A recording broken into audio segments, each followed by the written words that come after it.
Bacteria, virus, phytoplasma, nematodes. Fungus ఏంటంటే బూడిద వ్యాధులు అంటారు. ఐడియా ఉందా? బూడిద వ్యాధులు, అగ్గి తెగులు, ఇవన్నీ ఫంగస్ డిసీజ్. ఇంకొక డిసీజ్ ఏమిటంటే బ్యాక్టీరియా, ఆకు మచ్చ వ్యాధులు వస్తాయి. ఆకు మీద మచ్చలు వస్తాయి, ఆకు మొత్తం మంచిగా తడిగా అయ్యి ఇదైపోతుంది, దాన్ని బ్యాక్టీరియా అంటారు.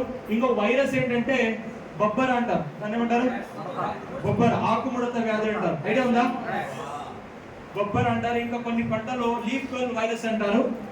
ఆ లీఫ్ కర్ల్ వైరస్ అనేది ఈ వైరస్ అనే ఒక సూక్ష్మజీవి నుంచి వస్తుంది. ఇంకా వేరే రకాలు వస్తుంది. దీంట్లో ఎక్కువ వచ్చిందంటే ఈ మూడే. దీంట్లో ఈ మూడిట్లో ఎక్కువ వచ్చేది ఏంటంటే ఫంగస్. 70% దాకా వ్యాధులు ఎక్కడి నుంచి వస్తుందంటే ఫంగస్ నుంచి. ఇప్పుడు అగ్రి ప్రొటెక్ట్ ఏంటంటే ఈ ఫంగస్ వ్యాధి కోసమే తయారు చేస్తారు. ఇప్పుడు ఫర్ ఎగ్జాంపుల్ ఒక వ్యాధిని రెండు లాగా దాన్ని మీరు మేనేజ్ చేయొచ్చు. ఒకటి ప్రివెంట్ చేయొచ్చు, ఇంకొకటి క్యూర్ చేయొచ్చు. ఏది బెటర్ అంటారు? ప్రివెంట్ చేయడమా, క్యూర్ చేయడమా? ప్రివెంట్ బెటర్ అంటారా? ఎప్పుడైనా రైతు ఒక వ్యాధి రాకుండా ముందే కెమికల్ స్ప్రే చేయడం చూసారా? వ్యాధి వచ్చినాక స్ప్రే చేస్తారు, అవునా కదా? అక్కడ వాడు క్యూర్ చేస్తున్నాడు కానీ ప్రివెంట్ చేయట్లేదు. ఎగ్జాక్ట్లీ బయట పురుగు మందులు కూడా అలానే వాడతారు. బయట దొరికే ఫంగిసైడ్ అలానే వాడతారు. బయట దొరికే ఫంగిసైడ్ ఏంటంటే క్యూరేటివ్. ఒక వ్యాధి వచ్చిన తర్వాత స్ప్రే చేస్తే క్యూర్ చేసేది. అగ్రి ప్రొటెక్ట్ ఏంటంటే ప్రివెంటివ్. వ్యాధి రాకుండా ముందే ఇస్తే వ్యాధి రాకుండా చూసుకునేది. ఏది బెటర్ అంటారు?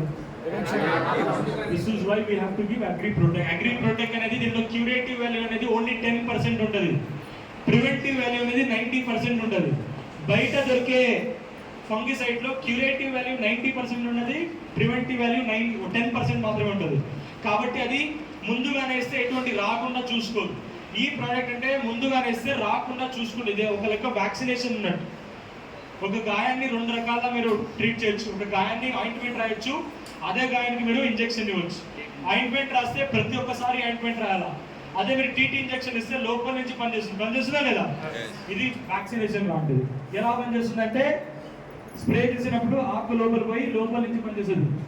బయట దొరికే ఫంగిసైడ్ బయట ఆయింట్మెంట్ లెక్క పనిచేస్తుంది. This is the difference. ఈ ప్రోడక్ట్ వాడడం ద్వారా ఇటువంటి తెగుల్ని, అగ్గి తెగులు, కాటుక వ్యాధి, బూడిద వ్యాధుల్ని, దాంతోపాటు చెరుకు పండిస్తే, మిరపకాయ పండిస్తే ఇటువంటి వ్యాధుల్ని, విల్ట్ అనే వ్యాధిని, మీరేమైనా వేరుశనగ పండిస్తే ఇటువంటి వ్యాధుల్ని, డిఫరెంట్ సార్ట్ ఆఫ్ డిసీజెస్ ని, ఫంగస్ నుంచి వచ్చే డిసీజెస్ ని ఈ ప్రోడక్ట్ ద్వారా మీరు ప్రివెంట్ చేయొచ్చు. దీంతో పాటు ఈ ప్రోడక్ట్ ని ఎలా వాడుకోవాలంటే ఎకరానికి 500 grams భూమిలో చల్లుకోవచ్చు. ఈ ప్రోడక్ట్ ని స్ప్రే చేయవచ్చు. 1 gram 2 grams in every liter of water. దీన్ని డైరెక్ట్ గా స్ప్రింక్లర్ లో కానీ డైరెక్ట్ గా డ్రిప్ లో కానీ ఇవ్వచ్చు, నీళ్ళలో ఇవ్వచ్చు. ఎకరానికి 500 grams. This is all about products. Sir నారుమడిలో ఇదేం అవసరం లేదు సార్. లోపల మీరు గ్రాన్యూల్స్ ఇస్తే సరిపోతుంది. Some times you can give sir up to. దాన్ని మీరు దీంట్లో నారుమడిలో మీరు దాన్ని సాయిల్ ట్రీట్మెంట్ చేసే బదులు రూట్ ట్రీట్మెంట్ చేయాలి. నేను చూపిస్తాను దాన్ని ఎలా చేయాలని. ఇప్పుడు అందరి దగ్గర స్మార్ట్ ఫోన్స్ ఉన్నాయా? స్మార్ట్ ఫోన్స్ లో ఒక యాప్ ఉంటుంది, ప్లాంటిక్స్ అనేది. దాన్ని డౌన్లోడ్ చేసుకోండి. ఇది కన్నడ, తెలుగు, మరాఠీ, హిందీ, ఇంగ్లీష్ అన్ని లాంగ్వేజెస్ అవైలబుల్ ఉంటుంది. ఇది మీరు ఏం చేయాలంటే యాప్ డౌన్లోడ్ చేసుకొని ఫస్ట్ లాంగ్వేజ్ సెలెక్ట్ చేసుకోవాలా. దాని తర్వాత క్రాప్ ని సెలెక్ట్ చేసుకొని ఇన్స్టాల్ చేసిన తర్వాత దీనిలో చిన్న కెమెరా ఆప్షన్ ఉంటుంది. ఫోటో తీయడానికి కెమెరా ఆప్షన్ ఉంటుంది. ఆ ఫోటో తీయడానికి ఆ కెమెరా ఆప్షన్ ఓపెన్ చేసి మీకు ఫీల్డ్ లెవెల్లో వర్క్ చేసేటప్పుడు తెగుళ్ళు కనిపిస్తాయి. రైతు అడుగుతాడు, ఏం తెగులు అడుగుతాడు. మీకు అర్థం అవ్వకుంటే మీరు దాన్ని ఫోటో తీసారా, ఎందుకు అది వచ్చిందనే చూపిస్తుంది. అది బ్యాక్టీరియానా, ఫంగసా, వైరస్ అని చూపిస్తుంది. దీని పరంగా మీరు ఏం వ్యాధి వచ్చిందని ఎక్స్ప్లెయిన్ చేసి దానికి తగ్గినట్టు ప్రోడక్ట్ ని మీరు సజెస్ట్ చేయాలి. కొంతమంది పురుగు వచ్చినా కూడా అగ్రి ప్రొటెక్ట్ ఇస్తారు, కొంతమంది బ్యాక్టీరియా వచ్చినా కూడా ఇస్తారు, కొంతమంది వైరస్ వచ్చినా కూడా. ఇది ఫంగస్ వస్తే మాత్రమే ఇవ్వాలి. నెక్స్ట్ ఇప్పుడు stage by stage A product వల్ల ఇక్కడ కొంచెం గమని